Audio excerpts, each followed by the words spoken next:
Hi, I'm Admired Plague, and I have something I need to talk about. I recently just went and saw the Resident Evil Welcome to Raccoon City movie last night, and I have so much to say about it.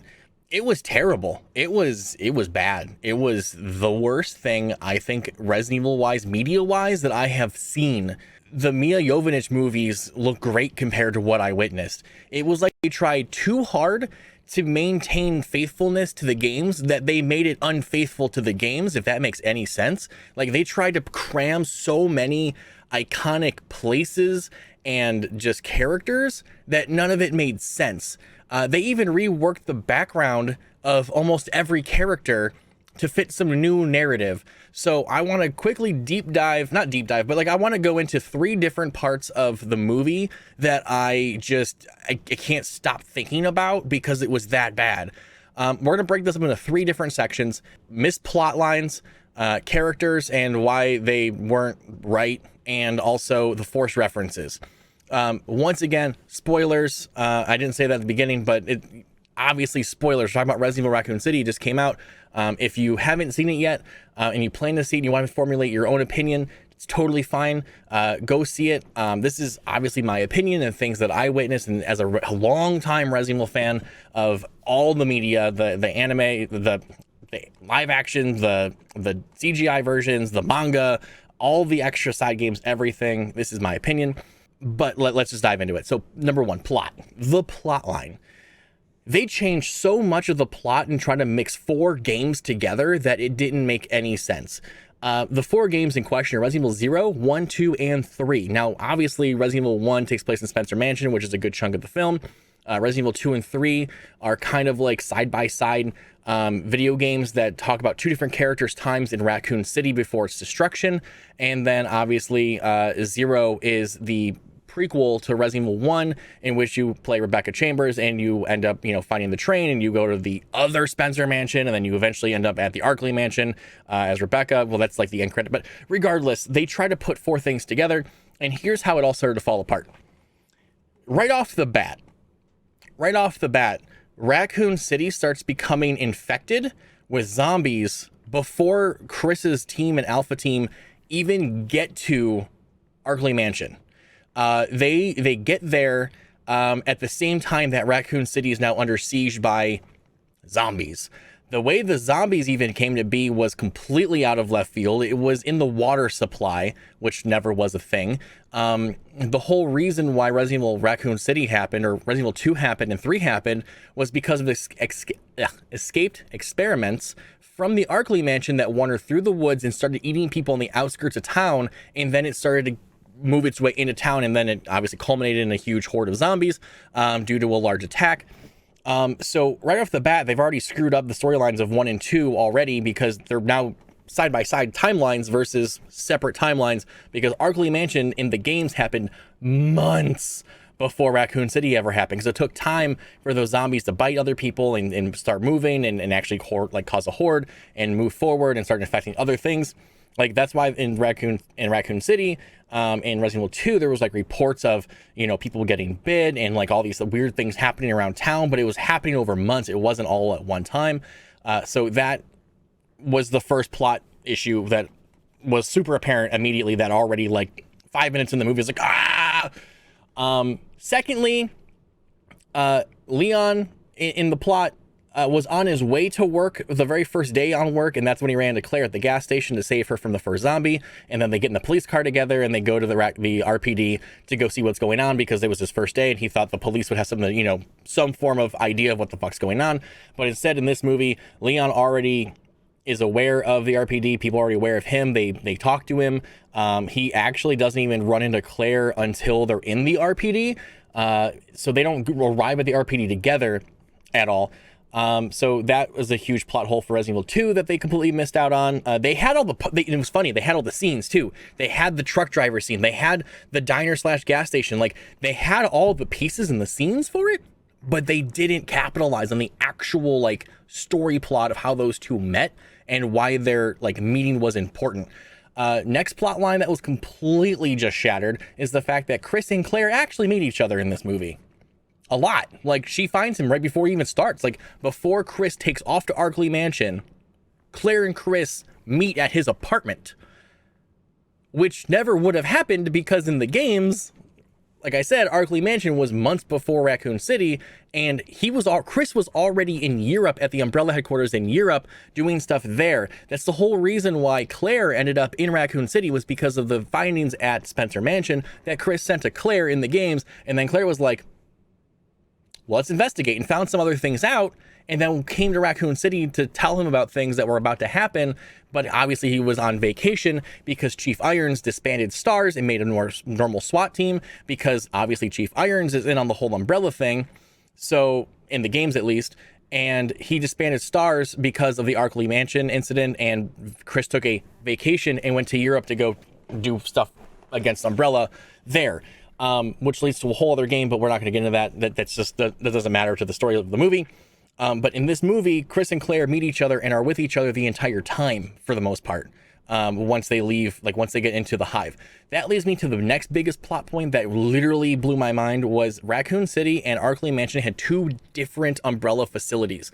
Spencer Mansion, or the Arkley Mansion, Spencer Oswald Mansion, that mansion was a testing and research facility for BOWs, and that's why all the weird shit happened at the mansion, is because shit got loose and it just went crazy from there and escalated, and that's why issues happened. That was one facility. Now, the second facility is under Raccoon City, and that's the Hive, which is the main facility of Umbrella to do all their other weird shit. But that's where the outbreak supposedly started, was because of the T-virus going through the air ducts and then fucking up a bunch of people, and then someone got out and whatever. But in this movie, the Raccoon City Hive and the Spencer Research Facility are one and the same, and they were in there for like 5 minutes. That's like hours of the game that they just like completely missed out on. There was no defense system. They're missing like tons of creatures and things that they could have put in there. They somehow merged literally 3 different things, because they also had, fun fact, the very end of the movie, they have the train from Resident Evil 0. That was a whole different research facility. That was the third one. So they put 3 facilities together. Oh. So the plot line in general was all over the place. And then my favorite part, which really irked me, was the fact that they didn't have to leave Raccoon City because it was being nuked. They left Raccoon City because the Hive was self-destructing under the city. There was no nuke. They self-destructed the city basically at the end of the movie, which then got rid of the entire fact of Resident Evil 3 ever happening.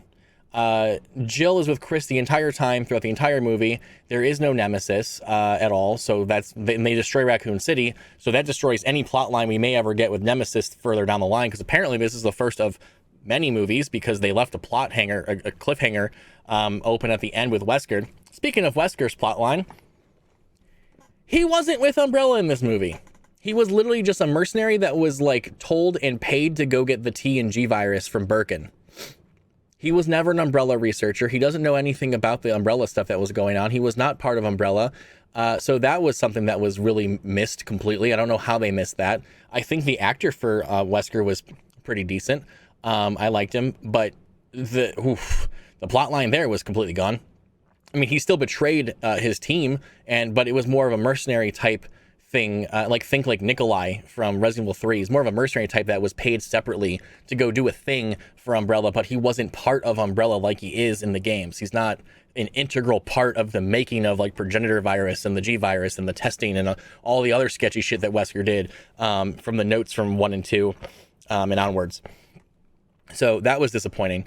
So yeah, that's that. That's plot. The plot was all over the place. The plot made no fucking sense compared to the video games. All they did right, basically, was the icon set pieces. Like, here's the RPD. They made the RPD look great, but they only showed 3 different areas of the RPD. You got the main lobby, you got the armory, which didn't look right, and you got the cell, in the garage. It's 4. You got the cell area, and then the garage.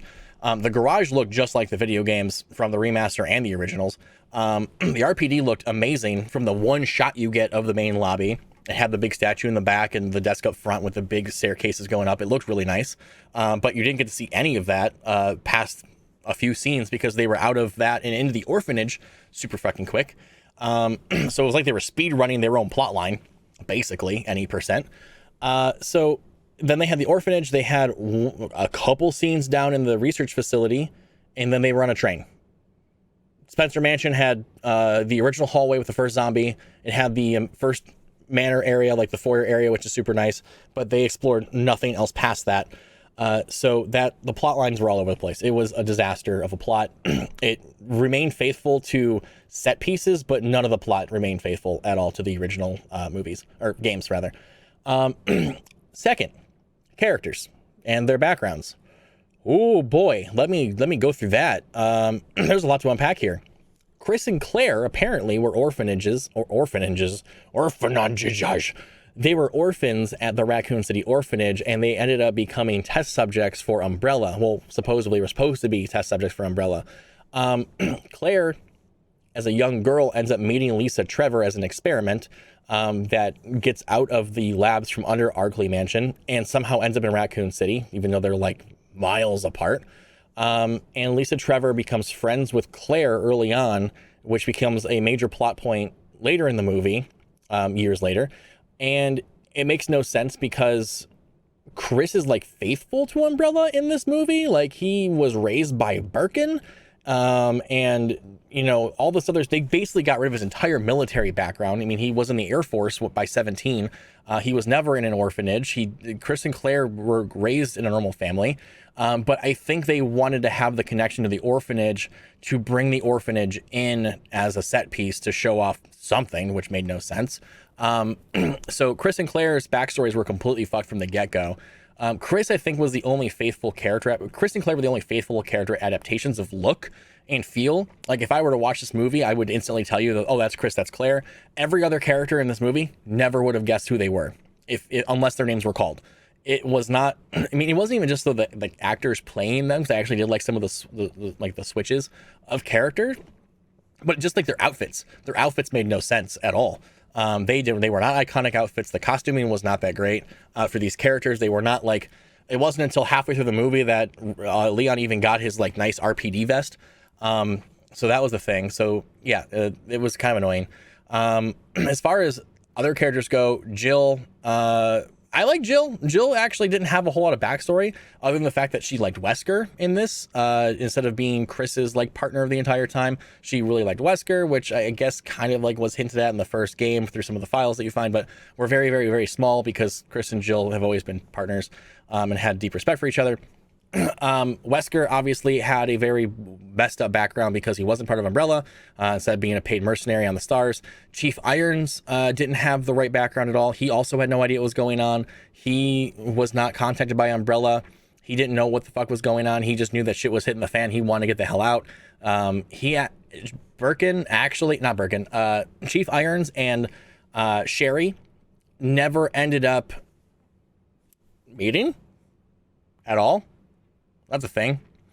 So that happened. So he never kidnapped her as a child, and that's how you normally get to the orphanage, is because Claire follows Sherry to the orphanage to go kill Chief Irons to get Sherry back.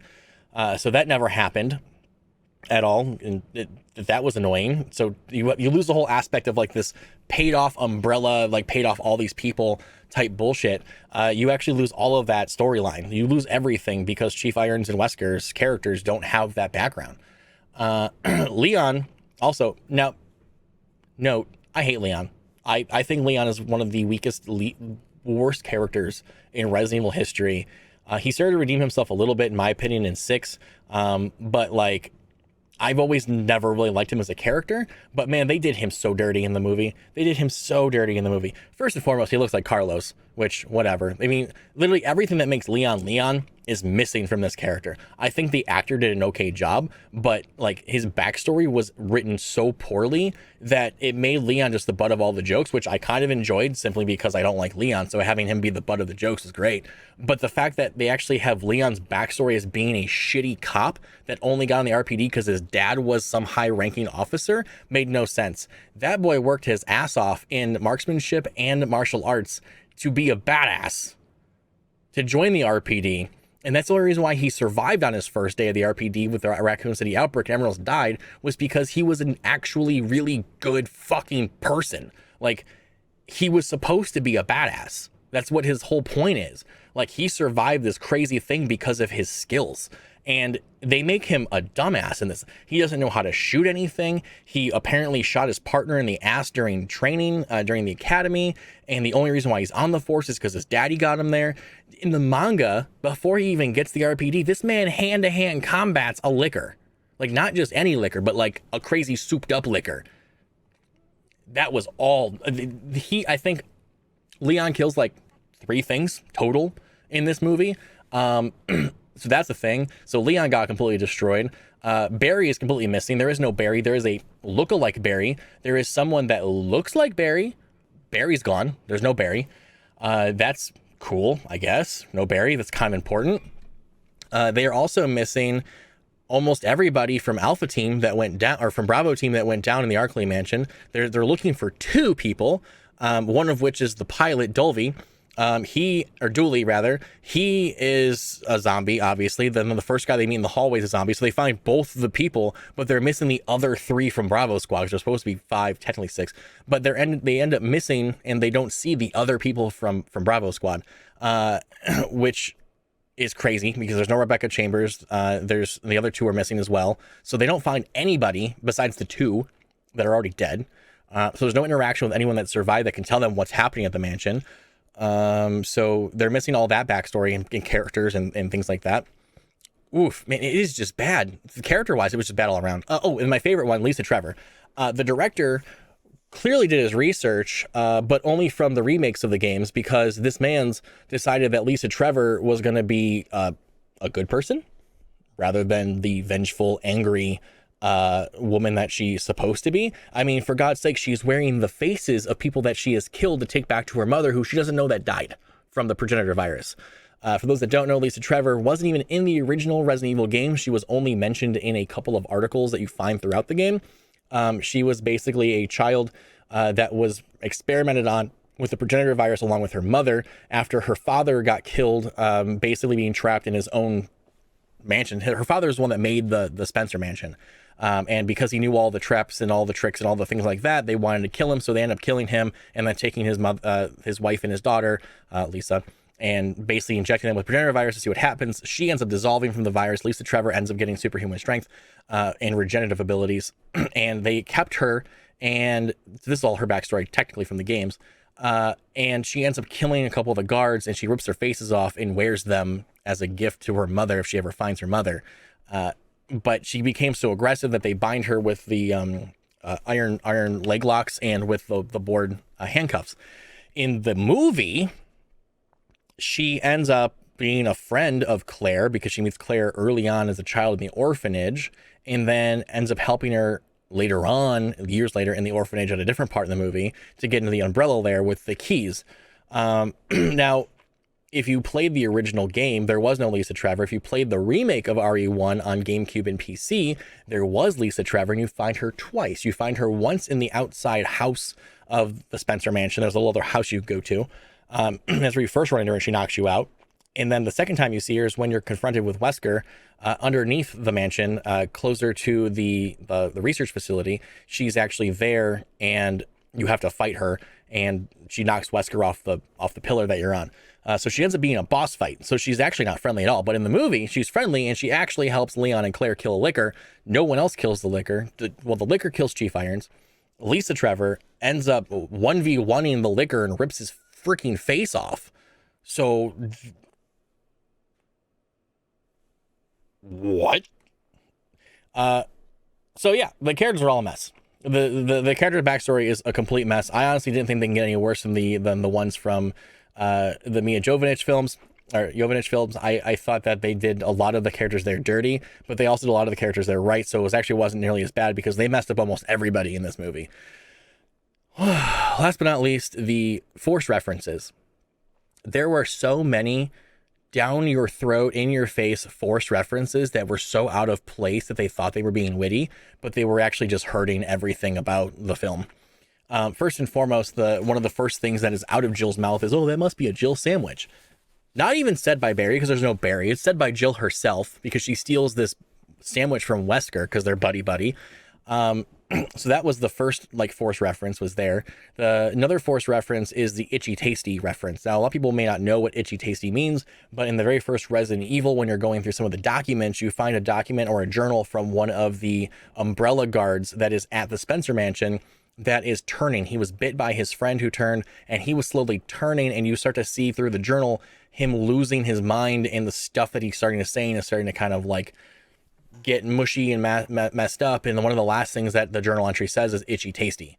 And it's like repeated. So that ends up being one of the references, because one of the first zombies that Claire runs into writes Itchy Tasty on a window in blood before she attacks, which once again makes no sense. It's out of place. It's not the right person. It's someone that got sick because they drank the water, because the water had the virus in it. They were poisoning the water supply. Very weird. So that was another reference. The next reference is going to be the shark and snake reference from the boss battles that you find in Resident Evil 1 and in Resident Evil 1 in the remake and the original. You face a giant snake and you face a giant shark in the lab. The snake is up near the attic, who actually bites one of the Alpha members or Bravo members, and you have to go find the serum from Rebecca Chambers to go get back to him. If you do in time, you can save him. But you have to fight a giant snake and you fight a giant shark in the lab in the games. And both those are referenced because Jill goes, what would be worse, being swallowed whole by a snake or being eaten alive by a giant shark? To me, I was like, oh, is this foreshadowing? Like, are we going to get the snake and the shark? No, it was just a throwaway line. It was just a joke that was so out of place that made no fucking sense, because if you didn't play the games, you wouldn't understand what the fuck that even meant. It was just a random thing that was just thrown out there. They make reference to the Ashford twins, which is a huge deal, but it's literally a throwaway. They show this video of the Ashford twins basically mutilating a poor dragonfly to get eaten by ants. And then there's a giant book about the Ashford family. And then Claire just throws it. Like it's non-existent, because underneath it is like the orphanage documents that, she was on. And they literally throw away the whole reason why the T-virus was even invented. So that's a plot line / reference that completely didn't make any sense. And then they end up, the train at the very end of the movie is a giant reference to Resident Evil 0, because Rebecca Chambers is on a train for half the time. It takes her from, place to place throughout the game. There's like 3 different locations you go to on this train. So yeah, there was a lot of things there. There's a lot of things there that were just wrong. It was a bad movie. This is really long. I'm super sorry. This is a 22-minute video right now, and I apologize. For those of you who are with me, thank you for sticking around. This will be 3 parts on Twitter. I don't know. I said I'd get this out. I was upset. I needed to rant to somebody or to something, and I felt like the internet might be the best place to rant to, but I'm going to get a bunch of comments, if I even get comments at all, of people going, oh, I thought the movie was great. They want to try to do something on their own, but they didn't, though. Like, I mean, I understand that they want to make something a little bit more unique and something that's like special to the film, but it was so bad that there was nothing cohesive. Overall, I think the movie is like a 4 out of 10. I'm only going to give it points because the action scenes were pretty cool. There was a really cool scene with Chris and his lighter, also a reference. There was a lot of really, really cool sequences of just pure action, but there wasn't enough of them to carry this film. Like, it was so drawn out and so rushed at the same time. It made no sense. I don't even know how I can make sense of that myself, but like, it seemed like the movie was over in 10 minutes, but also it felt like it was 4 hours long. Like, I kept checking my watch, trying to figure out where we are, because they just put too many things together and things just happened too quickly, but it also progressed too fast. Like, it just made no sense.